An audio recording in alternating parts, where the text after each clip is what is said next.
So now begins the promised voter breakdown of the New Hampshire primaries. This one's going to be significantly different from the Iowa caucuses breakdown, largely because I'll be using a Washington Post article for this one rather than a New York Times article, as I don't believe they came out with an election day survey for New Hampshire. As a result, this poll is less detailed on the demographic side of things, so I'll be looking at the attitudes of the voters and the issues that matter to them as well. Additionally, to get this out of the way, I've seen the chart displaying how the median income of a town tracks with its level of Bernie support.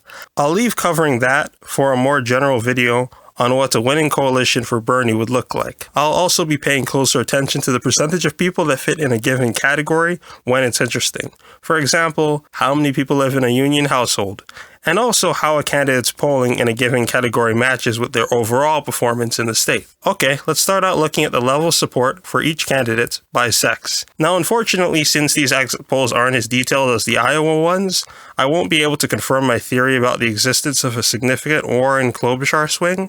That might have to be saved for later contests. What I can say, however, is that New Hampshire being overwhelmingly white, Sanders' gender gap is more exaggerating than national polling shows. Nonetheless, his support among women is little more than 1.5 points below his overall results, so nothing particularly notable there. It is notable, however, that Klobuchar is in a virtual tie with Sanders among women, while she is being nearly doubled among men. I suspect that if it weren't for the collapse of Biden's support in New Hampshire, this gap would actually be bigger. Lastly, again, as we can see here, Democratic primary voters and Democratic voters in general tend to be mostly women. The difference here is men at 43% and women at 57%. Now we go on to age. The huge gap in support for Sanders between the youngest and the oldest continues to show itself. It's hard to overstate how significant it is that 18 to 29-year-olds support Sanders at around 3 times the rate 65-plus-olds do, and 30 to 44-year-olds support him at around twice the rate of 45 to 64-year-olds do. The reality is, there's simply a massive gap between how Zoomers, Millennials, and late Gen Xers see Sanders versus how early Gen Xers and Boomers see him. Buttigieg's support among the generations is surprisingly even. It's Klobuchar that sees a massive gap in the younger and older vote, as support for her is a straightforward climb with age, even more dramatic than the opposite that is seen with Sanders. She has single-digit support among those under 45, and pops up into the 20s and 30s with 45-plus and 65-plus voters respectively. The reality is age is a better predictor of Sanders' support than any other measure, a fact that I'm going to come back around to soon. Now, we can look at education. It is unfortunate that we can't get a breakdown in this that's as detailed as it was for Iowa, as those with postgraduate education are likely dragging down Sanders' support here. Nonetheless, he runs pretty even with the top 3. It's among the non-college degree holders, where Sanders puts some space between him and his competition. Now looking at party self-identification, something running contrary to quite a few people's narratives is evident. Firstly, Sanders' support among committed Democrats is about as strong as with independents willing to vote in a Democratic primary, similar to Buttigieg. Neither have truly shown a unique ability to attract independents yet.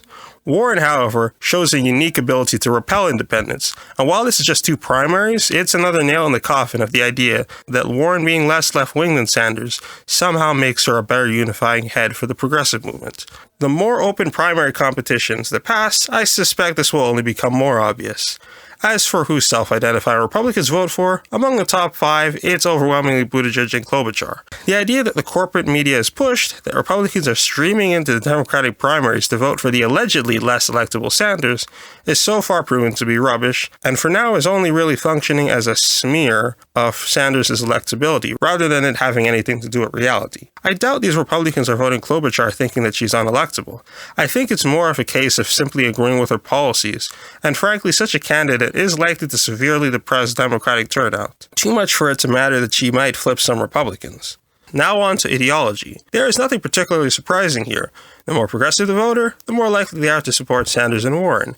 There is, however, something very important. Warren's support among moderates and conservatives is far, far lower than Sanders's. The whole premise of the Warren campaign is that she's progressive but moderate enough to win more support from moderates and conservative voters than Bernie can. This is constantly proving itself to be complete garbage, but by the end of the South Carolina primaries, it will likely be the case that it being repeated will just be a bold-faced lie. The Warren campaign is only showing that it has no leg to stand on regarding its justification for its continued existence. When the Nevada and South Carolina primaries pass, and she fails to turn out a notable amount of support among people of color, it will become abundantly clear to everyone who isn't delusional that actually cares about the success of the progressive movement that she should drop out. And the case for her dropping out right now is already pretty strong, to the point I'd argue that thinking that she shouldn't drop out is at least naive by now. Now on to a favorite, household income. Again, not quite as detailed as the Iowa caucus's surveys. It should firstly be pointed out that around 2/5 of New Hampshire Democratic primary voters have household incomes of $100K plus. That simply won't be the case in most of the rest of the primaries. Anyway, as we saw in Iowa, Sanders' support goes down as incomes go up, and vice versa for Buttigieg. One notable thing is how Klobuchar's support flattens out at 50K plus, and Warren's support is steady across income levels.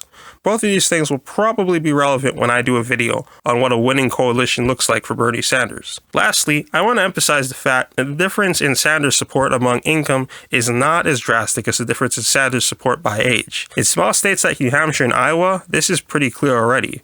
But I promise when we get to the larger states with big cities full of young people on good salaries but deep in debt, the age being more important than income level observation will only become clearer. Now on to support from union households. We see a few things. Notably, this poll oversamples Sanders and Buttigieg supporters. And at first glance, the headline here is, oh, Bernie Sanders does the best among union households. He's also tied for first among non-union households. And all in all, there isn't much difference among any of the given top 5 candidates between their support among unions and non-union households. Now, this here's some speculation. The one thing that I can think to say is that it's possible that union households considering Warren might be more willing to switch to Sanders, and non-union households that back Biden might be more willing to switch to Buttigieg and or Klobuchar. Also, union households in New Hampshire voting in the Democratic primaries is around 5 percentage points more than the New Hampshire average of around 10%. Now we move on to religious attendance. Given the age breakdown of the support of the top 5 candidates, these results here aren't remotely surprising, as it appears that it largely tracks with age. Klobuchar does better with those who go once a week or more, with the opposite being true for Sanders, and Buttigieg runs roughly even. Now on to how well the candidates do in groups separated by the issues that voters deem most important. You see, the thing with these questions is that they don't really review what a voter thinks about who has the strongest position in each of these fields, but it does tell us what those who care the most about a given field thinks constitutes a strong foreign policy. For example, Buttigieg, Klobuchar, and Biden all do the best with those who put foreign policy first, because those people tend to automatically assume that having an establishment Democrat view on all things means that you have what constitutes a good foreign policy. These also tend to be the people in a privileged enough position to assume that they're not affected by healthcare, climate change, and income inequality quite as much. So anyway, of course, the plurality of those who put healthcare and income inequality first believe that Sanders is their candidate. The interesting thing here is why those who put climate change as their first issue put Buttigieg more frequently than Sanders. I have 2 main theories for why this is. Now, do not misunderstand what I'm saying here. Climate change is an existential threat and needs to be addressed in order to protect positive change in all other fields. But climate change tends to be an issue of those people who are not facing immediate issues with their health care or their income. Additionally, I can assume that a lot of the people who pick climate change as their main issue and support Buttigieg are literally operating under the understanding that Buttigieg is relatively young, so surely he must care about climate change.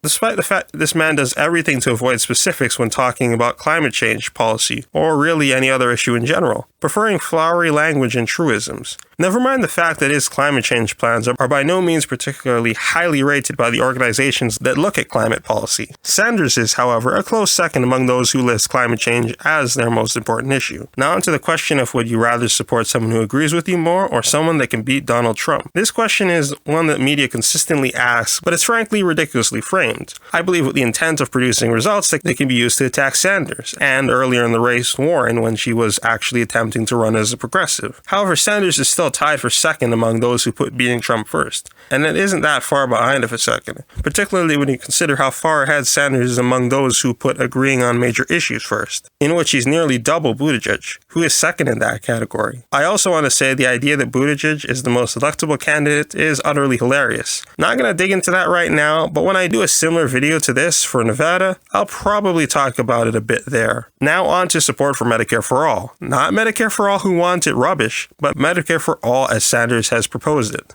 The question clearly states that this plan would abolish private health insurance, and it still has nearly 60% support. Among a population that's disproportionately older and richer, this is impressive, because for months, the focus of the media criticism of Medicare for All is insisting that the abolishing private insurance part wasn't digestible for voters. This was the logic behind everyone from Kamala Harris to Elizabeth Warren to Pete Buttigieg to Tulsi Gabbard all ran away from Medicare for All in favor of some public option proposal. Now, we all know the real reason for this was simply that they rather buckle to wealthy private insurance interests than fight for true Medicare for all. But the logic was the electorate wouldn't want to lose their private insurance, so you needed to do a public option. And these numbers are showing that to be a false premise. Anyway, Sanders' support among those who support Medicare for All is overwhelming, though it is perplexing how people who support it can support any other candidate in double-digit numbers, particularly Buttigieg, who gets around 20% support among these people. Now onto the question of whether or not people will support the nominee no matter what. The number of those who won't is pretty low, and it must be pointed out that no candidate has really any advantage over those who say either yes or no.